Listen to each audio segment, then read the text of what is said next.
নানা বিতর্কের অবসান ঘটিয়ে শেষ পর্যন্ত নরেন্দ্র মোদী এবং ডক্টর মোহাম্মদ ইউনূসের বৈঠক হতে যাচ্ছে আগামীকাল বিকেলে। সকালবেলা অবধি যা খবর আমাদের কাছে ছিল তাতে বৈঠক নিয়ে কোনো নিশ্চিত কোনো খবর ছিল না। এই বৈঠককে ঘিরে দুটো মন্ত্রক ভারতের আড়াআড়ি ভাগাভাগি হয়ে গেছে। একটা হচ্ছে বিদেশ মন্ত্রক, একটা হচ্ছে প্রতিরক্ষা মন্ত্রক।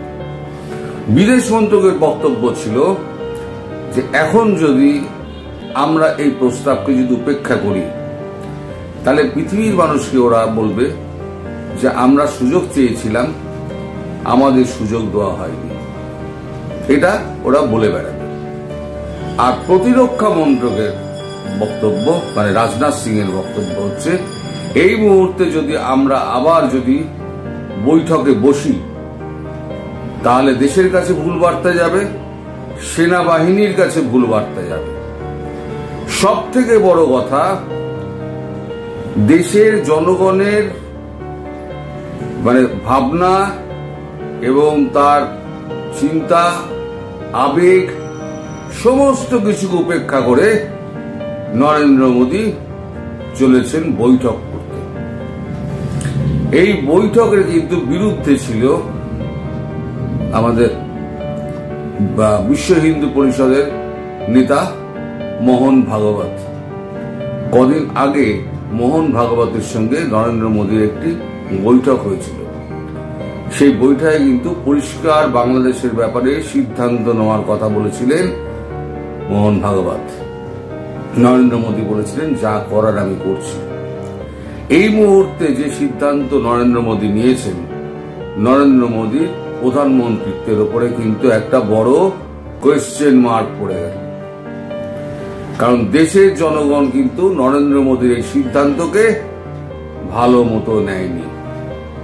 কারণ বাংলাদেশ কোনোদিন শোধরাবে না, এটা আমরা বুঝে গিয়েছি। এই যে এত ঢাক ঢোল পিটিয়ে এত আমাদের এখানে চিঠি পাঠানো হলো, চিঠি পাঠানোর পরে তিনি চীনে গিয়ে তিনি 7 সিস্টারে কথা উল্লেখ করে চীনকে আমন্ত্রণ জানিয়ে এলেন।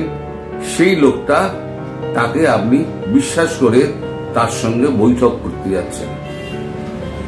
আপনার মনে কি আছে ভারতবাসী জানে না, কিন্তু ভারতবাসী মন যদি আপনি উপেক্ষা করেন, তাদের বক্তব্য আপনি যদি উপেক্ষা করেন নরেন্দ্র মোদীজি, আপনাকে কিন্তু এর খেসারত দিতে হবে। এটা কিন্তু নরেন্দ্র মোদীর ভাগ্যে কিন্তু একটা কালো দিন হিসেবে দেখা দিতে পারে। নির্বাচন, পরবর্তী লোকসভা নির্বাচন যখন হবে তখন নরেন্দ্র মোদী প্রধানমন্ত্রীত্বের দাবিদার থাকবেন কিনা সেটা কিন্তু বিশ্ব হিন্দু পরিষদ আবার চিন্তা ভাবনা শুরু করবে। আমার যা আন্ডারস্ট্যান্ডিং তাতে মনে হচ্ছে নরেন্দ্র মোদী পৃথিবীর কাছে বিশ্বগুরু সাজতে গিয়ে নিজের পায়ে নিজে কুড়ুলটি মারলেন এবং বাংলাদেশের ব্যাপারে তার যে এই নরম মনোভাব, এই নরম মনোভাবের খেসারত তাকে তার গদি থেকে চ্যুত করতে পারে, তিনি গদিচ্যুত হতে পারেন। ভারতবাসী এতটাই ক্ষেপে রয়েছে বাংলাদেশের ওপরে। এখন তিনি বিশ্বগুরু হবেন, খুব ভালো কথা, বিশ্বগুরু হন।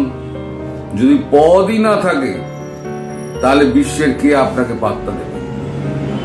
এমন তো নয় যে সারা বিশ্ব আপনাকে চিরকাল চিনেছে। ভারতবর্ষকে স্বাধীনতার পর থেকে এগিয়ে নিয়ে গিয়েছেন অনেক নেতা মন্ত্রী আছেন।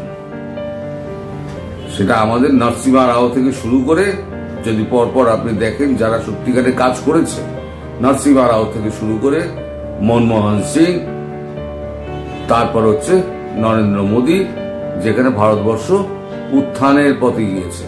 নরসিমহা রাও কিন্তু বিশ্বায়নের কথা প্রথম বলেছিলেন, বিশ্বের দরজা খুলে দাও, এটা কিন্তু করেছেন নরসিমহা রাও। এই যে বিশ্বকে ভারতের দরবার বিশ্বের কাছে খুলে দাও, বিশ্বকে আসতে দাও। তার আগে আমরা বিশ্বের কাছে গুটিয়েছিলাম। মনমোহন সিং ছিলেন তখন অর্থমন্ত্রী, পরবর্তীকালে মনমোহন সিং হলেন প্রধানমন্ত্রী। তারপরে উত্তরন্ত একেবারে চোখের সামনে নতুন অর্থনীতির গতি পেল। সেই অর্থনীতির গতিকে ঘোড়ায় রাশ টানে মোদী সেটাকে এগিয়ে নিয়ে গিয়েছেন। তার মানে এই নয় মোদী ছাড়া আমাদের দেশে আর কোন নেতা আছে। খুব সম্ভবত এমন নেতা এবার বাছাই করা হতে পারে, কারণ নরেন্দ্র মোদীর এই সিদ্ধান্ত বিশ্ব হিন্দু পরিষদ ভালোভাবে নেবে না, দেশের জনগণ তো ভালোভাবে নিচ্ছেই না, রাজনৈতিক বিরোধী দলগুলো ভালোভাবে নেবে না, এবং তার দলের মধ্যে একটা আড়াআড়ি ভাগ করে দিয়েছে। তার এই একক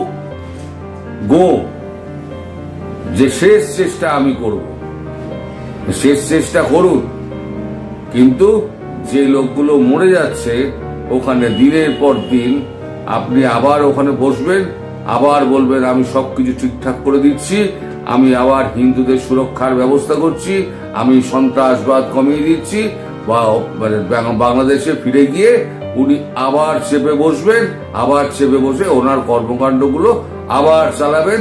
আপনার মোদীজি আপনার মুখে কিন্তু লোকে থুতু দেবে। আমি জানি না আপনি কোন সে জায়গা থেকে এই সিদ্ধান্ত নিলেন, কিন্তু আপনার সিদ্ধান্ত ভবিষ্যতে কিন্তু অত্যন্ত সমালোচিত হবে এবং আপনার প্রধানমন্ত্রিত্ব নিয়ে বড় একটা প্রশ্ন চিহ্ন পড়ে গেল। পরবর্তী লোকসভা নির্বাচনে আপনি প্রধানমন্ত্রী পদপ্রার্থী থাকবেন কিনা, আজকে আমার কথা যদি আপনার কান অবধি পৌঁছায়, আপনি তাহলে লিখে রেখে দেবেন যে আপনার প্রধানমন্ত্রীত্বের পদ নিয়ে কিন্তু দাগ পড়ে গেল এবং সেখানে অনেক দাবিদার আছে। সব থেকে এগিয়ে যিনি আছেন তিনি হচ্ছেন যোগী মহারাজ। আজ যদি নরেন্দ্র মোদীর জায়গায় যদি যোগী মহারাজ যদি থাকতেন, তাহলে বাংলাদেশকে বেড়ে চামড়া গুটিয়ে দিতেন। যোগী মহারাজ হচ্ছেন এমন লোক। হেমন্ত বিশ্ব শর্মা, তারা হচ্ছেন এমন লোক যারা ভারতের প্রতি চোখ রাঙালে সেই চোখে আঙুল ঢুকিয়ে দেবে। মোদীজি যদি ভাবেন তিনি একাই বিশ্বের নেতা হয়ে গেছেন, তিনি বিশ্বকে একা হাতে কন্ট্রোল করবেন, তাহলে উনি ভুল ভাবছেন। এই ভারতবর্ষ কিন্তু সেই ভারতবর্ষ নেই।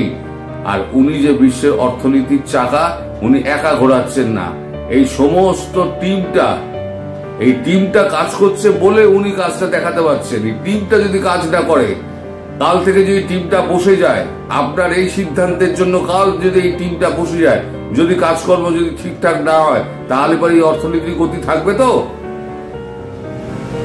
আপনার এই সিদ্ধান্ত কিন্তু অনেক ব্যয়বহুল হয়ে যাবে, অনেক ব্যয়বহুল, এবং বাংলাদেশের মানুষের প্রতি অনেক ইনজাস্টিস করা হলো। আমি এটা খোলা কণ্ঠে বলবো যে অনেক ইনজাস্টিস করলেন আপনি মোদীজি আপনার এই সিদ্ধান্ত নিয়ে, কারণ এটা কেউ ভালোভাবে দেখবে না, আর আপনার মুখে কিন্তু থুতু পড়বে। আজকে আমি এটা বলে রেখে দিলাম, আপনাকে কিন্তু সেই থুতু কিন্তু গিলতে হবে, কারণ কুত্তার লেজ কোনোদিনও সিধে হবে না।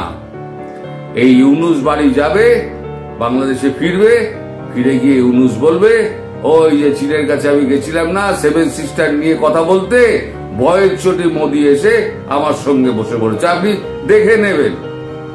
ঠিক এটাই বলবে, এবং পুরো বাংলাদেশ মিডিয়া পুরো দামাবাজি যাবে। সেই দামামার সুর, ওই ঢোল আপনার কানে এসে পৌঁছাবে কিনা আমি জানি না, কিন্তু পৃথিবীর কাছে আপনি গুরু হতে গিয়ে নিজের দেশের কাছে আপনি তেজ্য পুরুষ হয়ে গেলেন। আপনার লৌহ পুরুষের যে একটা বর্ম আপনি পরে আছেন না, সেই বর্মটা কিন্তু আস্তে আস্তে খুলে পড়ে যাচ্ছে আপনার এই সিদ্ধান্তের জন্য। আপনি এখনো চাল পাঠাচ্ছেন, ডাল পাঠাচ্ছেন, তেল পাঠাচ্ছেন, নুন পাঠাচ্ছেন, পারলে আপনি গিয়ে কিছু অর্থও পাঠিয়ে দিন।